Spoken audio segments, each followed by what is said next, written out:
자, 우리 옆사람과 다시 한번 인사하겠습니다. 반갑습니다. 사랑합니다. 반갑습니다. 사랑합니다. 예, 얼굴이 환하셔가지고 추석날 보름달 보는 것 같습니다. 감사합니다. 아는 칭 목사님의 얘기입니다. 이제 충청도 사람인데 중학교를 시골에서 마치고 고등학교를 서울로 진학하게 됐답니다. 서울에서 고등학교 1학년을 잘 보내다가 추석을 맞이해서 고향에 내려간 모양이에요. 그런데 고향에서 친구들이 오랜만에 왔으니까 되게 반갑다라고 해가지고 모여서 같이 저녁을 먹고 그리고 밤에 다시 모였습니다. 밤에 뭐 할까 하러 가다가 이왕이면 서울서 공부하고 있는 친구가 내려왔으니까 이 친구가 하자는 걸 좀 해보자 이래가지고 이 친구에게 물었습니다. 또 이 친구가 어렸을 때 추억을 가지고 우리 한번 야심한 시각이니까 밭에 가서 서리를 한번 해보자 이렇게 마음을 먹었어요. 친구들이 다 뜻을 모아가지고 아 그래 한번 해보자 라고 해서 근처에 있는 포도밭에 들어가야 됐답니다. 이 친구가 포도밭에서 먼저 들어가서 막 따먹고 그리고 다른 친구들이 다 따먹을 수 있도록 망까지 보고 그래서 그날 밤에 아주 실컷 배 터지게 다 먹고 좋은 추억을 쌓았다. 우리 인생에 참 좋은 추석이다 생각하고 집에 다 돌아가서 잠을 잤답니다. 문제가 뭐냐면 아침에 문제가 생겼어요. 아침에 이 친구 목사님이 비몽사몽간에 있는데 부모가 와가지고 막 깨우더랍니다. 얘야 정신 차려라 정신 차려. 그래가지고 이 목사님이 딱 깨보니까 자기 입에 거품이 뽀글뽀글 이렇게 올라와 있더래요. 뿐만 아니라 자기뿐만 아니라 그날 그 서리했던 친구들 각 집에서 다 난리가 났답니다. 전부 다 아침에 입에서 거품 막 뽀글뽀글 나니까 도대체 이게 무슨 일이냐라고 했는데 알고 보니까요 그 포도밭 주인이 그날 오전에 오래간만에 농약을 쳐야 되겠다 해가지고요 그 포도밭에 농약을 다 쳤대요. 그걸 모르고 씻지도 않고 밤에 들어가서 몰력을 따먹었으니 이게 그 농약이 그나마 좀 미량이기 때문에 소량이기 때문에 괜찮지 만약에 그 양이 많았다면 추석날 5명의 친구들이 천국에 동시에 입성할 뻔했다 하고는 아무튼 얘기 들었습니다. 그 얘기 들으면서 여러분 인생이라는 것이 참 과정과정이 참 힘들지만 우리가 인생의 위기라는 것은 한순간에 환난차고 그리고 순간에 목숨이 좌지우지 될 수 있다는 생각을 보게 됐습니다. 인간은 한 삽도 내다볼 수 없는 거죠. 그러나 하나님께서는 우리 모두 다 알고 우리 생명 따위도 주관하십니다. 가을은 결실의 계절이기도 하고 또 감사의 계절입니다. 우리가 지금까지 아무 탈 없이 건강하게 잘 살아온 것만 해도 참 감사하죠. 그래서 오늘 말씀을 통해서도 우리가 다시 한번 이 풍성한 결실의 계절에 하나님을 기억하는 귀한 시간 되시길 간절히 바랍니다. 자, 수요일이 추석입니다. 이미 고향에 가신 분도 계시고 또 예배 끝나면 가실 분도 계시고 또 비록 여기 앉아있지만 마음은 이미 또 고향을 향해서 달려가신 분들도 있을 것입니다. 고향이라고 하는 것, 그 추석이라고 하는 거 생각하면 가족들과 친척들 또 친구들 오랜만에 만나면 참 기분 좋죠. 그래서 정말 좋은 얘기들을 많이 나눕니다. 그런데 그렇게 좋고 행복한 이런 계절에 항상 좋은 일만 있는 것은 아닌 것 같아요. 뉴스를 보면 항상 이 추석 때 문제가 많이 생깁니다. 부모끼리 부모 형제가 다퉜다, 뭐 친구끼리 싸웠다 해가지고 굉장히 폭력이 난무하기도 하고 심지어 살인까지 저지르는 이런 모습 많이 보게 됩니다. 왜 이렇게 행복한 시절에 왜 그렇게 싸움이 벌어질까? 결국은 뭔가 대화하다가 억하감정이 생기다 보니까 다투게 되고 그래서 그러한 안타까운 일이 생기는 것이 아닌가 생각이 듭니다.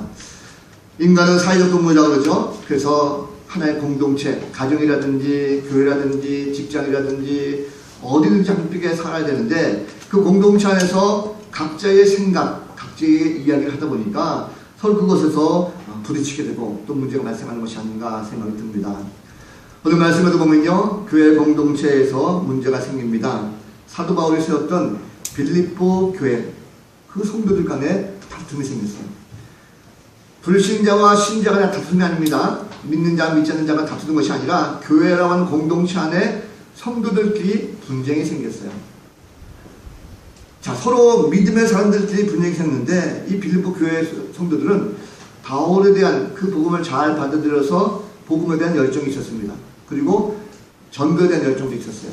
또 교회에 대한 여러 가지 헌신들도 많이 있었습니다. 열심히 주의 일을 잘 감당하는 공동체 안에서 서로 이상하게 연합되지 못하고 분쟁하는 상태가 벌어지게 됐다는 거죠. 자, 이런 상황을 바울이 통해서 듣고 그가 옥중에서 서신을 보내가지고 빌립보 교회 성도들에게 같은 그리스도인으로서 너희가 한 마음으로 좀 잘 살아라, 한 마음으로 좀 지내라, 이런 마음을 가지고 건면합니다.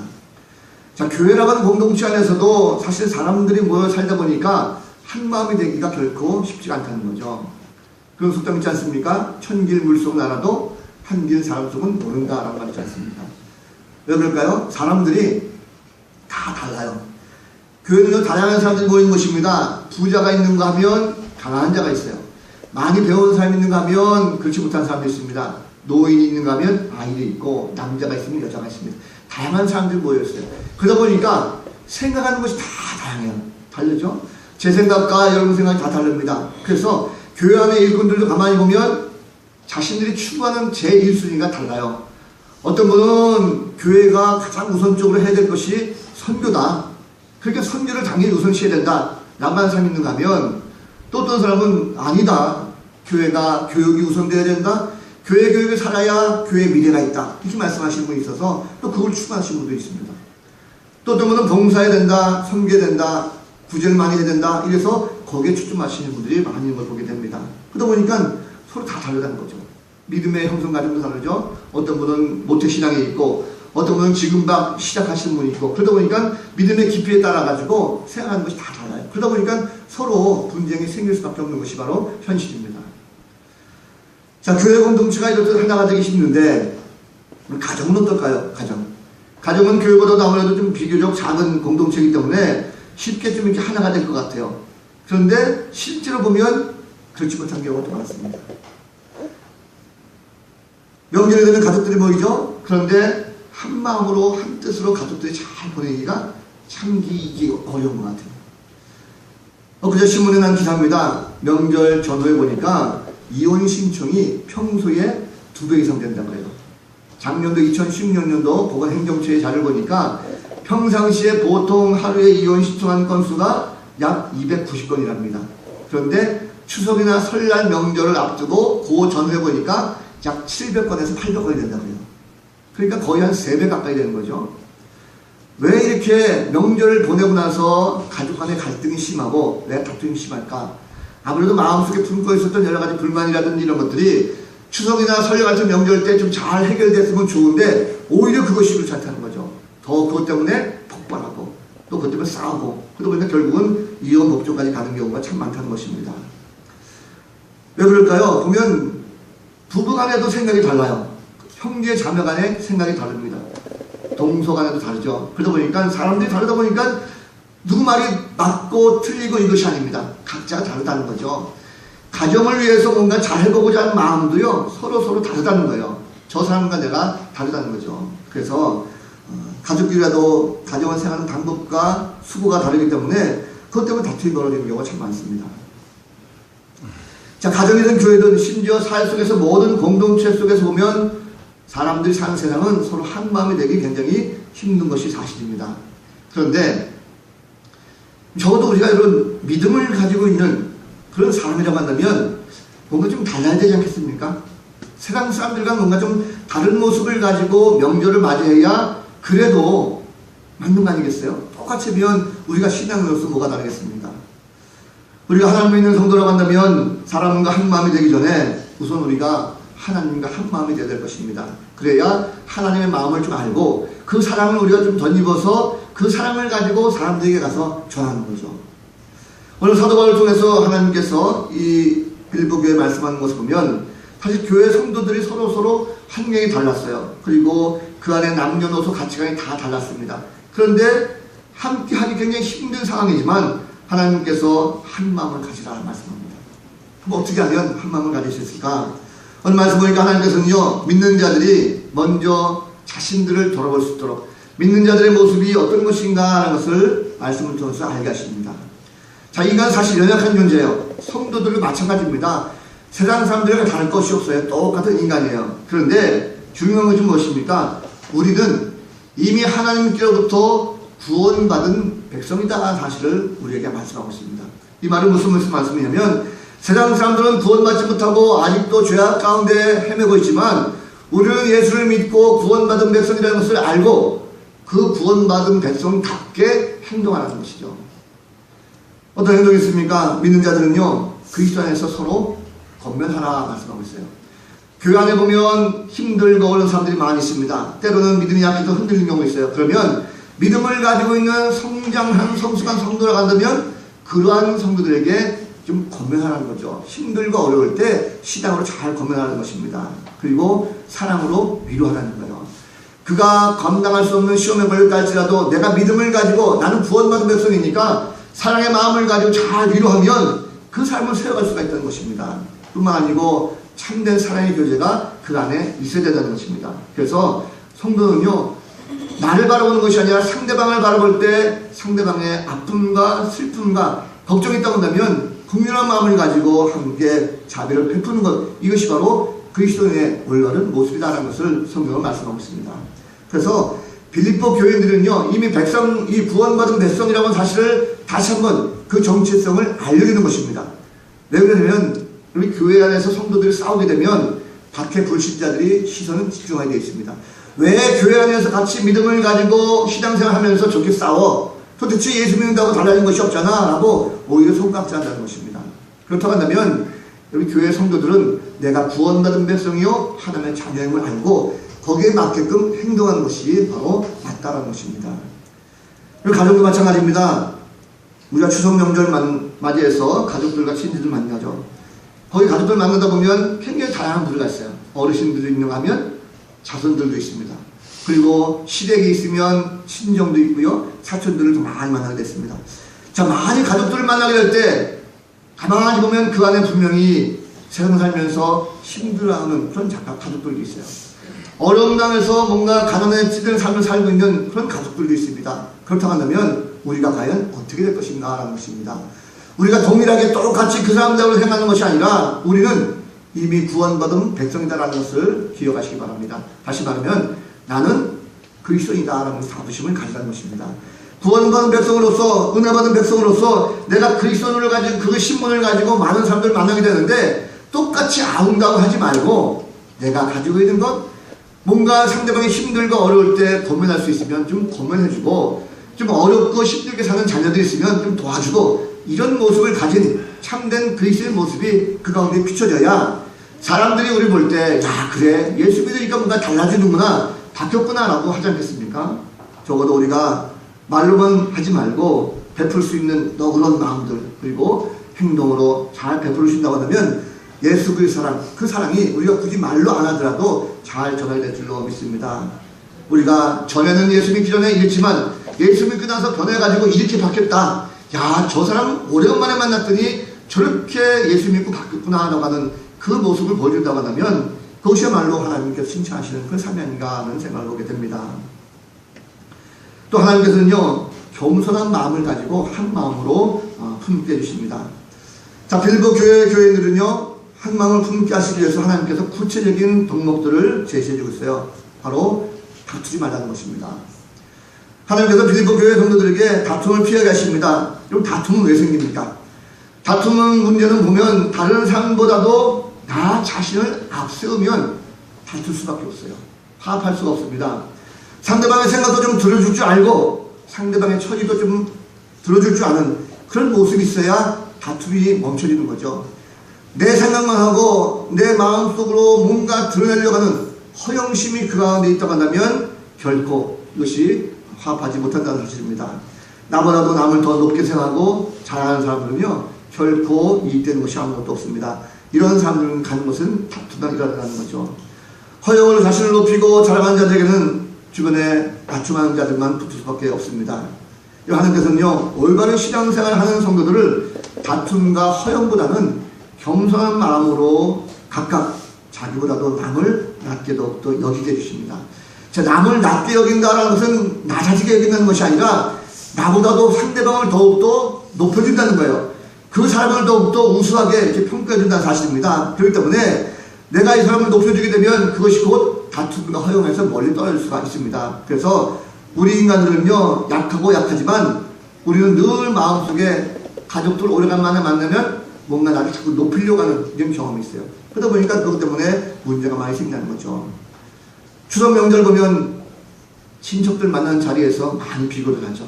특별히 어른들 가만히 보면 자녀들을 가지고 많이 비교해요. 야, 우리 애는 요번에 어디 대학에 들어갔대. 우리 애는 요번에 좋은 데 취직했대. 뭐 연봉이 얼마 된대 하면서 자식 자랑합니다. 그러면 또 옆에 있던 그 다른 식구들 어떡합니까? 거기에 지지 않으려고 더 부풀려가지고 많이 얘기하죠. 누가 좋은 사람하고 결혼했대, 좋은 혼처가 났대 라고 한다면 우리 애도 또 이래 하면서 허풍 떨면서 허황되게 이야기하는 경우가 참 많습니다. 그러다 보니까 결국은 허황되게 부풀리다 보니까 서로 대화하는 가운데 네가 낫다 내가 낫다 이러면서 다투게 된다는 거죠. 제일 많이 다투는 대화가 무엇입니까? 명절 때 특히 보면 정치 이야기 참 많이 합니다. 정치라는 것은 끝도 없어요. 보수가 있고 진보가 있습니다. 사람이 생각이 다 달라요. 어른이 생각하는 거, 아이가 생각하는 거, 남자, 여자 생각하는 것이 다 다릅니다. 그러다 보니까 정치 문제만 나오면 꼭 내 얘기만 하려고 하는 경우가 있어요. 내 얘기만 자꾸 하면서 이것이 옳다! 왜 이렇게 됐느냐? 너희들이 잘못한 거야 하면서 굉장히 비판하는 이런 경우가 참 많습니다. 그리고 우리가 적어도 믿음의 사람이라고 하면 겸손하게 남의 얘기를 좀 들어줄 줄 알고 남의 생각도 좀 내가 받아줄 줄 알고 그렇구나 하고 받아주면 끝나는 것을 가지고 그것이 아니다 하면서 막 얘기하고 상대방을 공격하다 보면 결국 그것 때문에 싸움이 나자는 거죠.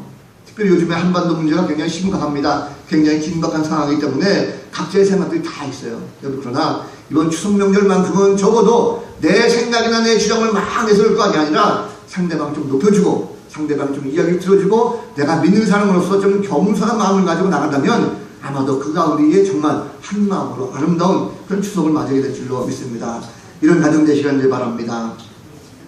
또 한 가지는요, 섬기는 마음이 있어야 한 마음이 되게 해주십니다. 자, 성도들 훈련 말씀 보니까 각각 자기를 돌아보라 말씀하고 있어요. 하나님께서 사도 바울을 통해서 각각 자기를 돌아보라. 이것은 무슨 말씀입니까? 이것은 내 자신의 신앙과 사명 그리고 직분을 돌아보라는 거예요.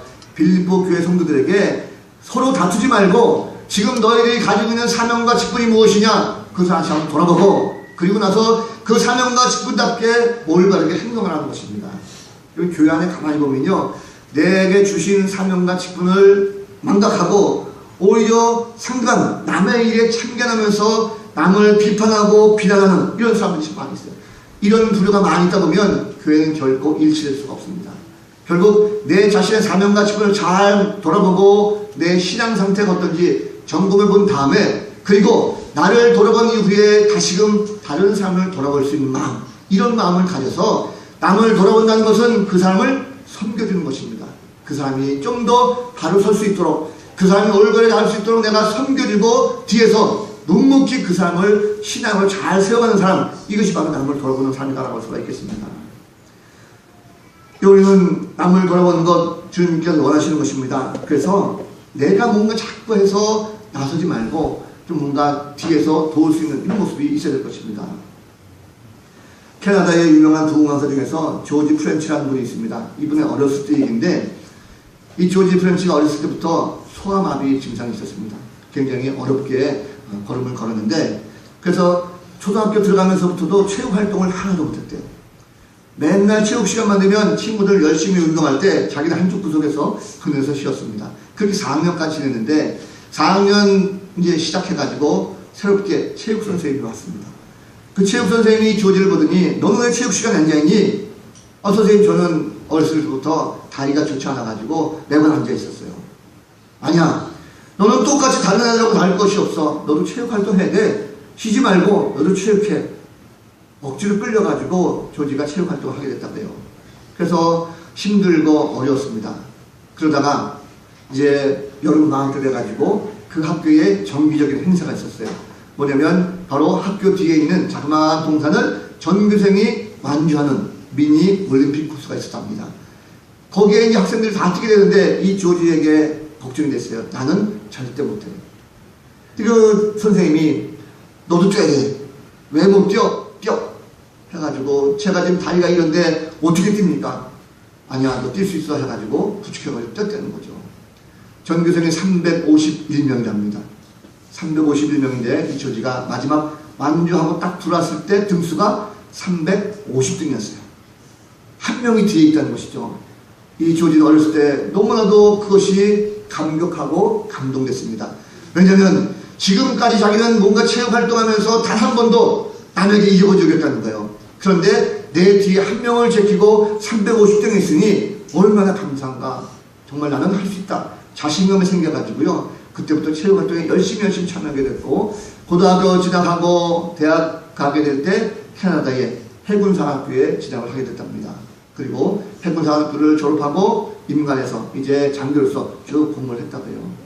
자, 그러다가 10년이라는 세월이 훌쩍 지나고 이제 오래간만에 동창 모임도 있어가지고 그 학교에 찾아갔답니다. 그런데 학교도 동창회 때 얘기 가운데 그때 그 이야기가 나온 거예요. 근데 그때 그 이야기가 뭐냐면 마지막 351등 한 아이의 이야기가 나온 것입니다. 그 이야기가 뭐냐면 마지막 351등 한 아이의 이름이 윌리엄이라는 아이인데 이 아이의 아버지가 목사님이셨대요. 근데 그 목사님이 그 마라톤 하기 전날 윌리엄을 불러가지고 얘기하더랍니다. 얘야, 너희 학교에 아빠가 알고 있기로 다리가 안 좋아서 뛰지 못하는 조지라고 하는 아이가 있는데 아빠 생각은 이렇단다. 내가 예수를 믿고 그리스도로서의 모습을 살아간다고 한다면 너만 이길 것이 아니라 네가 뭔가 섬기는 마음, 도와줄 수 있는 마음, 그런 마음을 가졌으면 좋겠구나. 그 아이를 앞장서지 말고 네가 뒤에서 도와주고 그 아이가 마지막 골이 나는 그 순간까지 너는 그 아이에게 형제가 되었으면 좋겠다 라고 하는 그 말씀을 해서 이 윌리엄이 그 말을 듣고 아버지 말씀대로 끝까지 조지가 골이 나는 그 순간까지 뒤에서 남아가지고 도와줬다는 거예요. 저는 그 얘기 들었을 때 이것이 선생님이 어떻게 인도해서인지 알았더니 그것이 아니라 이름 없이 그 뒤에서 묵묵히 그 조지라는 친구를 보내기 위해 가지고 자기 혼자 스스로 희생했던 윌리엄이라고 하는 이 작은 꼬마의 그 마음이 더욱더 감동이 되었습니다. 그래서 조지가 물어봤대요. 윌리엄이 도대체 어디냐? 그랬더니 이 아이가 선교사가 돼가지고 선교사 나갔다라는 그런 얘기를 합니다. 그래서 이 조지가 다시 자기 시장으로 돌아와서 예수를 영접하고 그리고 다시 회사를 그만두고 신학 공부에 대해서 목사님으로 평생을 보냈다라는 이런 얘기가 있습니다. 한 이름 없는 작은 소년의 섬김, 그리스도의 마음을 가지고 섬겼을 때에 그 한 사람의 인생을 바꿨어요. 한 사람의 아픔을 품었을 때 그 아픔은 사라지고 기쁨을 얻게 됐다는 거죠. 여러분, 우리가 명절날 가족들을 만나면 가족들에게 대접받으려고 하지 마시기 바랍니다. 가족 안에서 내가 섬길 수 있는 걸 좀 찾아보시고 내가 뭔가 가족을 돌볼 수 있는 마음, 어르신들이 뭔가 일을 하려고 한다면 뭔가 내가 나서서 먼저 일을 하고 아내가 수고하면 남편들이 옆에 좀 도와주고 내가 하나 희생할 때에 그 희생을 통해서 가족 모두가 함께 기쁨을 갖는다는 사실을 꼭 기억하시길 바랍니다. 권위의식만 느끼지 말고 자신을 한번 돌아보시기 바랍니다. 신앙을 가진 사람으로서 사랑한다라고 말만 할 것이 아니라 몸소 실천할 수 있는 성도, 그래서 가족 모두에게 기쁨을 줄 수 있는 이런 성도가 되었으면 좋겠습니다. 하나님께서는요, 성도들이 교회나 가정에서 한마음 되기로 하시는 것입니다. 분열되거나 다투는 건 원치 않습니다. 구원받은 백성은 먼저 하나님과 한마음 되고 그리고 온 가족들에게 진실된 마음을 가지고 나갈 때 한마음 되게 하십니다. 우리는 할 수 없어요. 왜냐하면 우리는 연약한 인간이다 보니까 자꾸 다투게 됩니다. 그럴 때 하나님의 마음을 갖다 보면, 그 사랑의 마음을 갖다 보면 하나님은 우리의 모든 마음을 화목할 수 있도록 우리의 감정까지도 하나로 모아주실 분이십니다. 그리고 한 마음이라는 것은 무엇입니까? 여러 마음을 합친 거죠. 그래서 그것은 변함이 없는 마음입니다. 한 마음은요, 생각이 같은 거예요. 뜻이 같은 것입니다. 그래서 한 마음에 되는 성도는 사랑이 없으면 안 됩니다. 내 안에 먼저 하나님의 사랑을 가지고 가득 채우고 내 안에 사랑을 가지고 나갈 때 상대방을 사랑할 수가 있습니다. 상대방을 사랑 마음을 가지고 나갈 때 그 상대방을 품을 수가 있고 그 마음을 우리가 간직할 수가 있다는 사실입니다. 성도들은요, 사랑 안에서 한 마음으로 한 뜻이 되는 것입니다. 하나님 사랑 안에서 서로 겸손하게 낮아지고 나보다 남을 더 배려해주고 그리고 내가 높임 받기보다는 상대방을 더욱더 높일 수 있는 마음, 이런 마음이 우리 가운데 있었다는 것입니다. 말로만 하지 말고 내 주변 사람들에게 한 마음이 되도록 몸소 실천하는 그런 성도들 되었으면 좋겠습니다. 여러분, 하나님께서 사랑하는 사람들의 마음을 하나가 되게 해주십니다. 사실 각자의 생각이 다 다르고 추구하는 것이 다 다르다 할지라도 하나님 뜻에 맞게끔 한 마음으로 하나님께서 인도해 주신 것입니다. 하나님을 사랑하는 자, 그 사랑하는 사람들은요, 합력하게 해주십니다. 그렇기 때문에 가족들도 함께 사랑할 수가 있고 이웃도 사랑할 수가 있는 것이고 혹은 쥐고라 막는 모든 남는 요소를 다 포함해서 한 마음으로 이끌어가게 하나님께서 만들어 주십니다. 섬김으로 하나 되게 해주셔요. 그래서 그리스도인으로서의 정체성 잊지 말고 섬김과 나눔을 보이게 해주십니다. 그래서 사랑하는 마음을 가지고 남들이 볼 때 정말 부러운 가정으로 만들어주신다는 사실입니다. 진정으로 하나님을 기뻐하는 자들은 하나님의 그 모습 가운데 믿지 않는 가족들도 보고 감동하게 되어 있습니다. 그래서 이번 명절날 믿지 않는 가정들이 있다 할지라도 우리가 그런 마음을 가지고 먼저 솔선수 만나면 그들 마음속에 말하지 않아도 예수님의 사랑을 전할 수가 있고 또 구원의 반열에 설 수가 있다는 사실입니다. 열린교회 가장 큰 표가 뭐냐면 섬김과 나눔으로 주를 기쁘시게 하는 교회입니다. 우리가 어떻게 하면 주님을 기쁘시게 할 수 있을까? 어떻게 하면 잘 섬기고 이웃을 섬기고 가난한 자들과 함께 주님을 기쁘게 할 수 있을까? 우리는 먼저 구원받은 백성 그리스도인이라고 하는 정체성을 결코 잊지 마시고 그리고 주신 사명을 잘 감당할 수 있는 그런 성도되었으면 좋겠습니다. 겸손한 마음을 가지고 성도들과 그리고 가족들 모두에게 함께 사랑을 실천할 수 있는 이런 추석 되었으면 좋겠습니다.